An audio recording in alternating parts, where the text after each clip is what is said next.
Coming up tonight on Primetime Local News, we check in on the Lloydminster Bobcats' regular season. And we learn more about an Indigenous Makers Market at Lakeland College. Plus our weekly edition of Beyond the Classroom.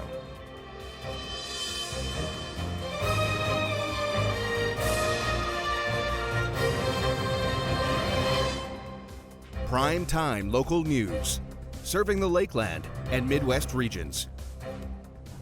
Education Week took place in the border city, capped off by physics demonstrations at Holy Rosary. In this week's Beyond the Classroom, we see how the students are using the week to further their educational abilities by conducting lab experiments.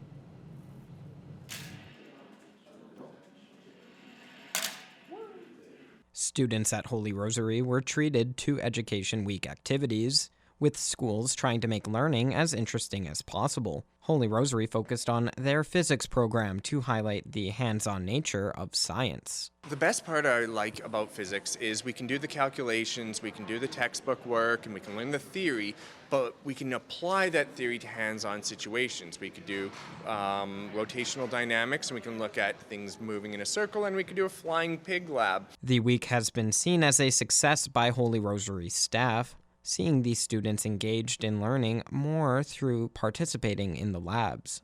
I enjoy sciences. I find exploring the sciences is a way you can truly understand the world around you.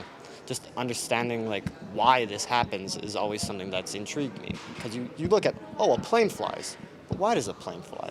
And just that curiosity has always fueled me into striving into academics and focusing on learning.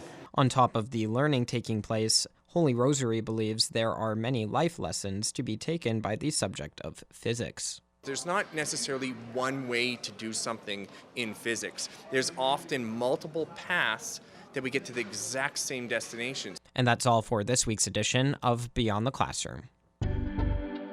Get answers to your questions about financial aid, admission requirements, tuition, and more during Late Hours with Lakeland. Stop by on Thursday, December 5th between 4:30 and 7 p.m. The third annual Indigenous Makers Market will be taking place tomorrow at Lakeland College. Our Jackson Fontaine talked to the manager of Indigenous Support Services to learn more about the market. I'm here at the Lakeland College, joined alongside Tanisha Young, who is the manager of Indigenous Support Services here at the Lakeland College. How are you doing today? I'm doing well. So before we kind of get into what you guys have going on tomorrow, tell me a little bit about this lounge and the name to it. Well, so this space was formerly known as the Indigenous Student Lounge. However, we've just come into a rebranding. So we approached an elder with protocol, so print and tobacco. And I asked for a Cree name, and the reason for the Cree name is there's university studies done that say we have 25 years to preserve our language before our Cree language goes to sleep. So it was really important for me to find a Cree elder to give us this name. She came back after some time and she said that the name that came to her was Utu Temuwin, which is friendship. So this space is now called the Utu Temuwin Student Lounge, the Friendship Lounge, a place where everybody's welcome and belonging here. Awesome. So you guys have your Indigenous Makers Market tomorrow. So just tell me a little bit about that. Yeah, so this is I want to say it's the third annual Indigenous Makers Market here at Lakeland College. This year we kind of changed things up a little bit. So this is initially led by the Indigenous Student Council here. All the booth sales go towards the Indigenous Student Council. If a vendor wanted to put in a booth but didn't want to pay the cash value amount, they were welcome to give a raffle item for donation. And so the Indigenous Student Council has quite a few items for raffle. It's one for $5, three for $10. All proceeds go towards the Indigenous Student Council year-end trip. They haven't decided where they're going yet. And then entrance is by food donation, non-perishable food item. All food donations will stay here on campus at our Lakeland College Food Bank and will be split between the Lloydminster and Vermilion campus. And what kind of products can people expect to see at this market? Oh, we were just laying out the map of vendors. So there's a lot of ribbon skirts, ribbon shirts. We've got beadwork, earrings. Lots of artists are coming in. We have some unique uniquer items coming, mini keychains, all unique things, all unique. Wow, seems like it'll be a pretty good market. Yeah, we're actually still getting inquiries about vendors wanting to come in last minute, and we're scrambling to find tables, but should be okay. And what made you want to start this kind of thing? So historically, the Indigenous Student Council would normally fundraise and raise funds towards bursaries and scholarships, but I noticed that our numbers were pretty slim, and so in order to increase attendance and overall participation in the Indigenous Student Council, I thought it would be great to get them doing something for themselves. And so the idea came to me to get them fundraising for a year-end cultural trip, and I thought a Maker's Market would be a great way to make money for that. And final question I have for you, Tanisha, when and where is this market going to be held? Okay, so it's happening at Lakeland College in the Lloydminster campus in the cafeteria, and it's going to be open from 10 till 4. And don't forget your non-perishable food item to come in. Awesome. Well, that's going to be tomorrow, once again, 10 to 4 here at the Lloydminster campus. Tanisha, thanks for taking the time to do this. You're very welcome. It is quite snowy in the border city today. It sure is. Definitely a cooler day than it was yesterday. We're starting to see just typical winter temperatures. Yesterday was kind of a little glimpse into spring, I guess you could say, and now we're being thrown back into winter. But after today, it will warm up a little bit for a few more days. So this is just kind of the little bump in the road. Maybe if you prefer the cold, this is your kind of day. All of the melting has resulted in a little bit of ice, so maybe when you're walking out to your car, you want to be a little more careful than normally. Right now it's minus 15 in the border city. It's been snowing. That wind makes it feel like minus 23 with 17 kilometers an hour, and a little bit of clouds here in Lloydminster today. You can see around Alberta, it's about the same everywhere. Lac La Biche and Bonnyville both minus 14, Cold Lake minus 16, St. Paul minus 12, Vermilion, Wainwright, and Provost minus 13. Vegreville minus 11, and Edmonton minus 7. Up in Isle La Crosse, it's minus 19. Green Lake minus 17. Pierceland minus 15. St. Walburg minus 16. Maidstone minus 15. Macklin minus 13. Meadow Lake minus 18. And North Battleford minus 16. Tonight in North Battleford, it's going to warm up 1 degree to minus 15. Some snow at times until after midnight, and it will accumulate to about 1 to 3 centimeters of snow, 13 kilometer an hour winds. Now tomorrow in North Battleford, it's going to warm up to minus 1. We're going to have low clouds and 9 kilometer an hour winds. Cold Lake, it will be minus 15 with some rising temperatures, but low clouds.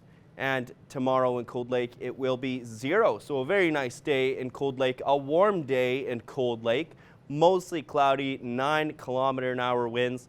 So it might feel like it's, minus 2, minus 3-ish, but it will be at 0. Now tonight in the border city, it's going to be minus 15, breezy in the evening with rising temperatures and a little snow at times until after midnight, accumulating to about an additional centimeter of snow, 19 kilometer an hour winds.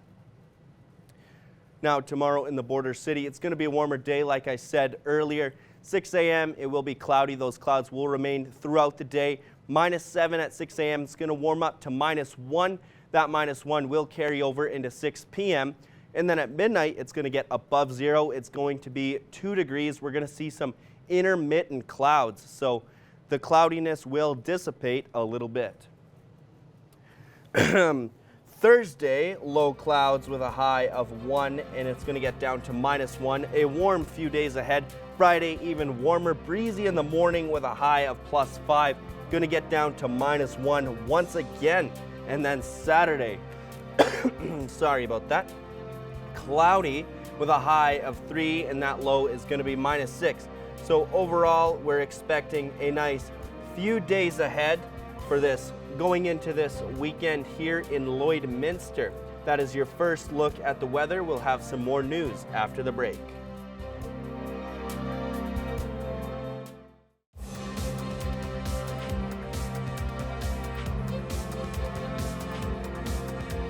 The Lloydminster Bobcats had an outstanding November, winning 8 games and only losing 1 game in a shootout. With more on how they plan to keep that momentum going, here's our Thomas Wildman. After an 8-game losing streak, the Bobcats have won 9 of their last 10 and are currently on a 5-game winning streak heading into December as third in the AJHL North standings. I think just showing up every day, and the biggest thing was starting to have fun. I think at the start of the year it was tough. Weren't winning a lot of games, and it was hard to come to the rink every day. But once we started building a brotherhood and started having more fun, then things kind of turned around for us there. One standout player for the Bobcats was rookie Cooper Moore, who got the AJHL Player of the Month in November with 15 points in 9 games. I think just playing with confidence has really taken my game to the next level. The team's playing well, so I think that's kind of helped me out in my success as well. So. The Bobcats are also celebrating Teague McAllister and Jack Birch, who made the tryouts for Team Canada West in the World Junior A Challenge. Process here with our group is we got to develop players, and we got to make sure that we're giving them the best opportunity to move on and move forward, and they've earned the right. It's never easy on those teams as far as making them, but they have a really good shot because they're really good players and they're good people. In those players' absence, Wojciech is confident the Bobcats' depth will step up and help them continue their winning streak. The biggest thing for us has been our depth too. We've had some guys who've had to sit out, and guys have had to wait their turn, and we've had to make sure we're doing our part as keeping them ready, and they've done a really good job keeping themselves ready. Daniel Zoo's been one of those guys. Radke, Skrepniak, the guys that have kind of been bounced around a little bit in between Cooper Moore. We've added that, and we've found some stability through our lineup, and we're hopefully it continues. Thomas Wildman, Primetime, local news. Brent Butt is bringing his stand-up comedy to Lloydminster in March.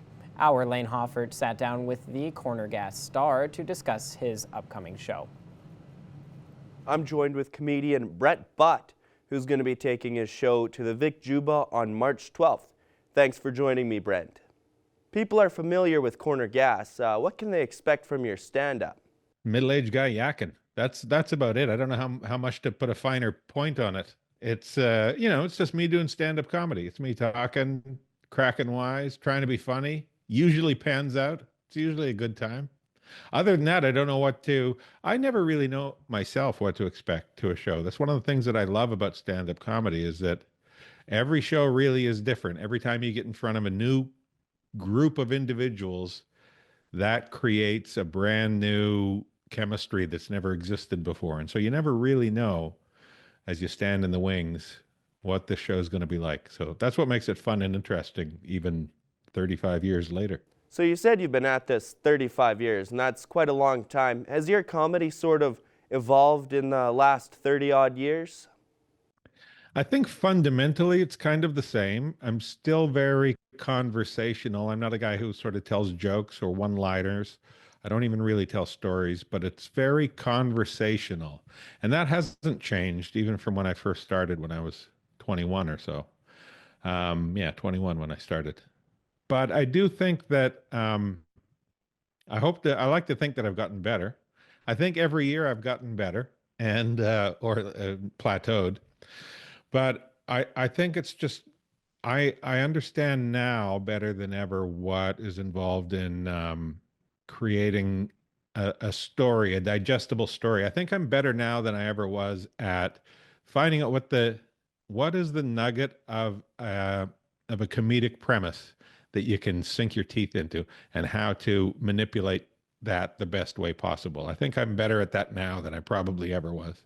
Now, you always seem to have some sort of exciting project on the go, whether it's Corner Gas or your new book, Huge, and now your comedy tour. What is it that keeps you going, that just seems to keep you always in the spotlight and just always ambitious? I don't know. I mean, you got to pay bills, right? So that you got to be gainfully employed. But beyond that, I think there's, I've always been a creative person. I was a creative kid. I always, as my mother said to me, you just sat in the corner and drew.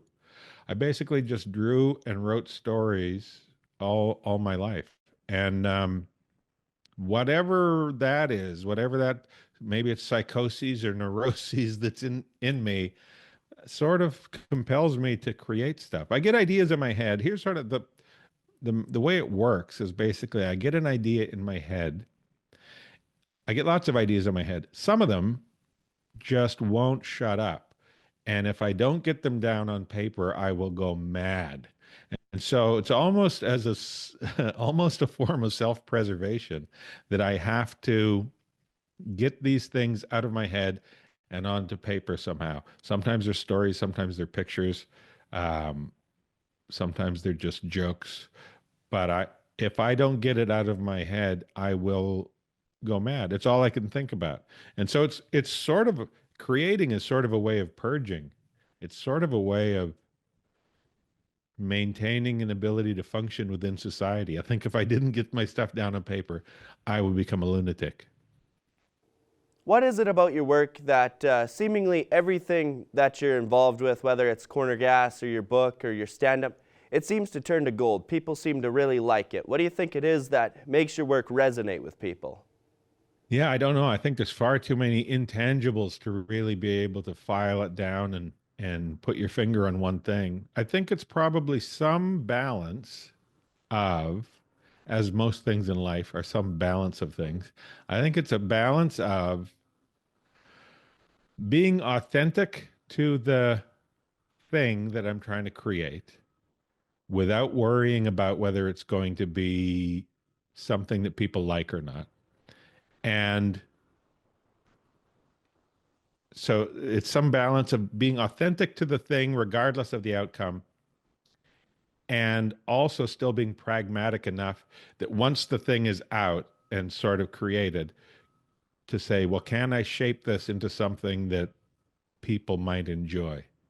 So it's sort of a staggered approach. It's like get it out, get it authentic, make it what it's supposed to be.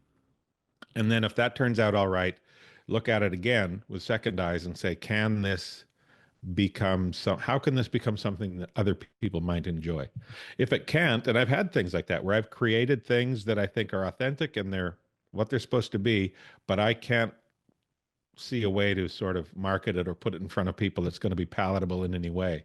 And so I shelf it because it's done what it's needed to do. It's cleared my head, but I can't turn it into something that other people might enjoy.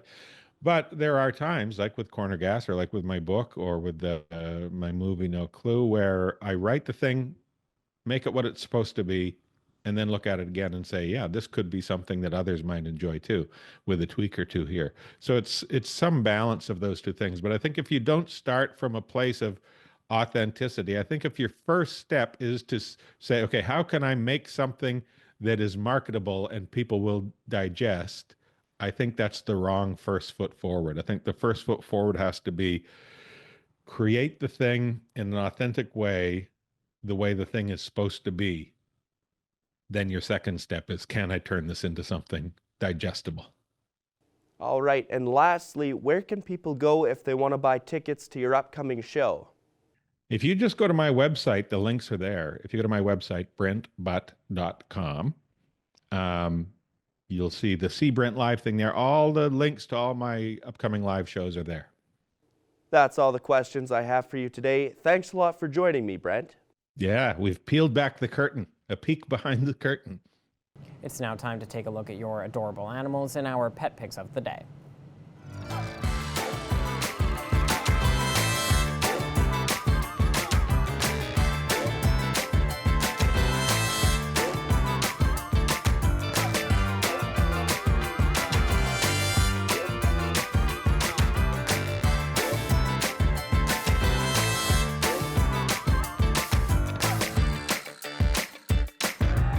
We want to see your pets. Send photos of your pet and their name to have them featured on Pet of the Day.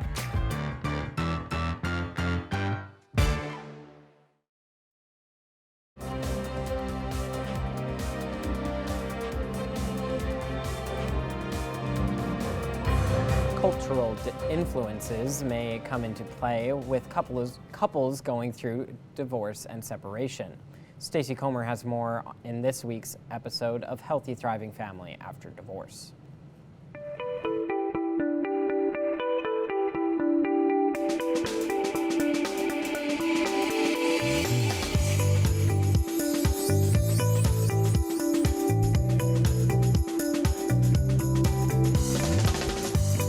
that time of the week when we are joined by Stephanie Dobson. Stephanie is a lawyer, mediator, and online educator with Hanka Divorce Law and Mediation offices in Lloydminster and Edmonton. Stephanie, thanks for joining me once again. Thanks again, Stacey. Well, the topic this week, Stephanie, is we're going to be talking about cultural influences within separation and divorce.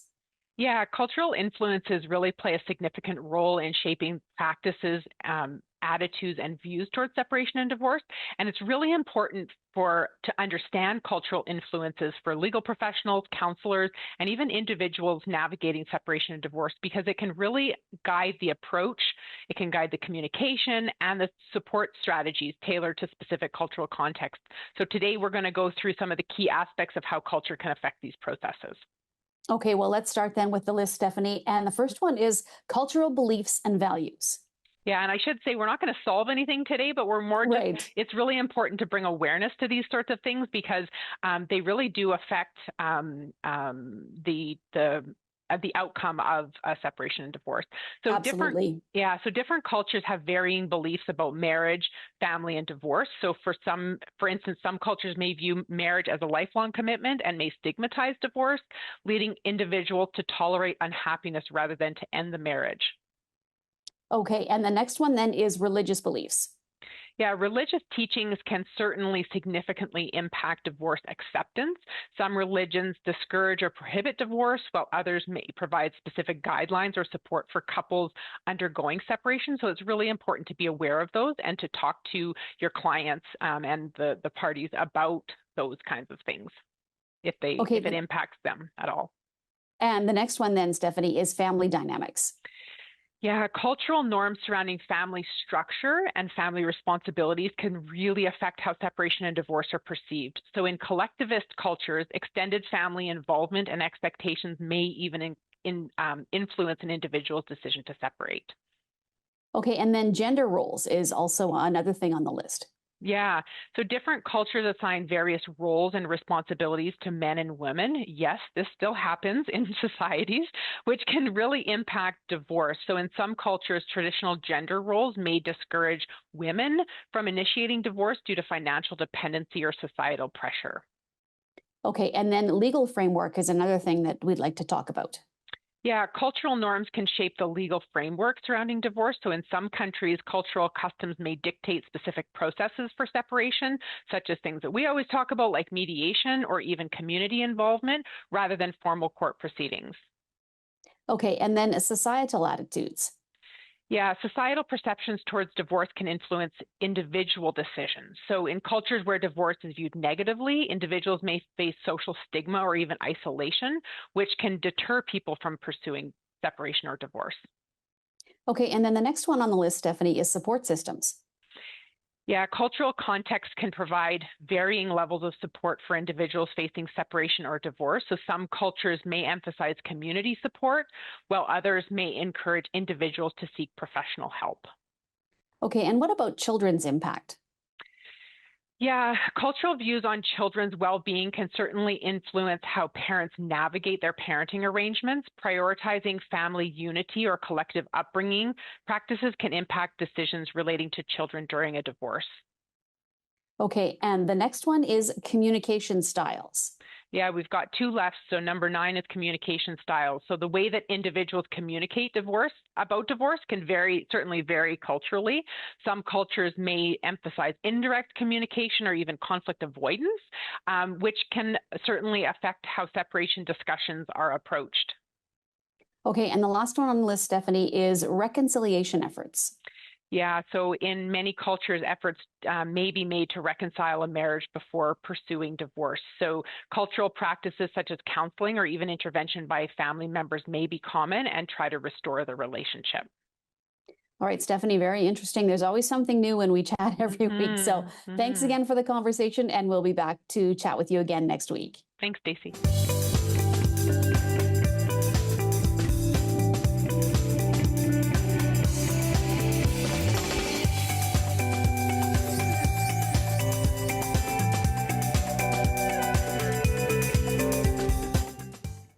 Coming up after the break, our Lane Hoffert will have another look at our evening weather forecast.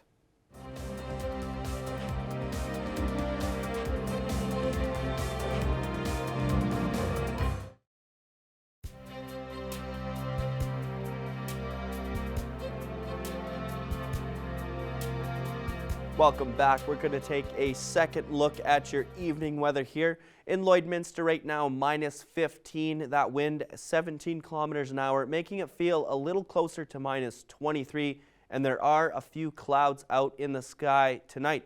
You can see around the region the temperatures a little bit warmer in some places and about the same in others. Cold Lake minus 16, Athabasca minus 12, Edmonton minus 7, Red Deer minus 6, Rocky Mountain House minus 4, Whitecourt minus 9, Edson minus 5, and Jasper actually plus 5. Real nice day out in Jasper. In Saskatchewan, it is a little bit cooler. Meadow Lake minus 17, as well as Prince Albert and Saskatoon. North Battleford minus 16, and Melfort minus 20. Looking up north in Uranium City, it's minus 20. Stony Rapids minus 27, nearing minus 30 there. Wollaston Lake minus 22, South End Reindeer minus 24, Flin Flon minus 21, and La Loche and Buffalo Narrows both minus 19. High level Fort Chipewyan and Fort McMurray all minus 16, Peace River and Grand Prairie both minus 10, and Slave Lake minus 11. Down south in Alberta, a little bit warmer, Coronation minus 11, Banff 0, Calgary minus 4, Lethbridge minus 3, and Medicine Hat minus 7. In southern Saskatchewan, the same cannot be said. Not quite as warm. Swift Current, the warmest there at minus 12. Kindersley minus 14. Yorkton and Regina both minus 20. Moose Jaw minus 19. And Estevan minus 18. Tonight in North Battleford, it's going to be minus 15. Some snow at times until after midnight. It's going to accumulate to about 1 to 3 centimeters.